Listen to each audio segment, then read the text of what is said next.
Tentara Nasional Indonesia atau TNI punya beberapa pasukan elite. Satu di antara beberapa pasukan elite tersebut adalah Komando Pasukan Katak atau Kopaska. Kopaska merupakan pasukan elite TNI AL. Jejak kehebatan Kopaska Komando Pasukan Katak pasukan elite TNI atau Tentara Nasional Indonesia kala itu. Pasukan tersebut dibentuk untuk mendukung kampanye pembebasan Irian Barat pada 31 Maret 1962. Kopaska memiliki semboyan Tanhana Wijenatan Sirna, yang artinya tak ada rintangan yang tak dapat diatasi. Tugas Kopaska adalah untuk menyerbu kapal dan pangkalan musuh, menghancurkan instalasi bawah air, penyiapan perebutan pantai, dan operasi pendaratan berkekuatan amfibi. Kini Kopaska berada dalam dua komando. Dua komando tersebut ada di ujung Surabaya dan Satuan Pasukan Katak Armabar di Jakarta Utara. Kopaska telah berhasil melakukan operasi militer seperti pembebasan Papua Barat, operasi khusus Kikis Bajak, operasi khusus Lusitania, Ekspreso, dan berbagai jenis operasi lainnya. Ada satu kisah yang cukup populer mengenai Kopaska. Dikutip tribunjabar.id dari Intisari, hal tersebut diceritakan dalam buku Kopaska Spesialis Pertempuran Laut Khusus Kopaska TNI AL. Dikisahkan pada 2005 pihak Malaysia berusaha mengganggu pembangunan mercusuar Karang Unarang. Beberapa gangguan yang dilakukan Malaysia diantaranya adalah memicu munculnya ombak besar melalui manuver kapal Meripelis dan TLDM berani terjun ke lokasi pembangunan mercusuar hingga tega menganiaya para pekerja.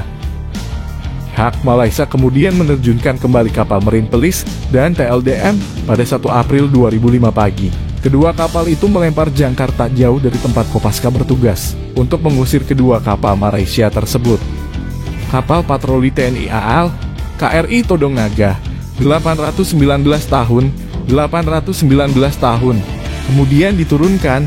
Sayangnya, usaha patroli itu tak membuahkan hasil. Komandan KRI Todong Naga lalu meminta bantuan kepada tim lainnya. Akhirnya Serka Ismail yang mendengar permintaan rekannya bergegas meminta izin pada atasannya, Komandan tim Kopaska Letubongi.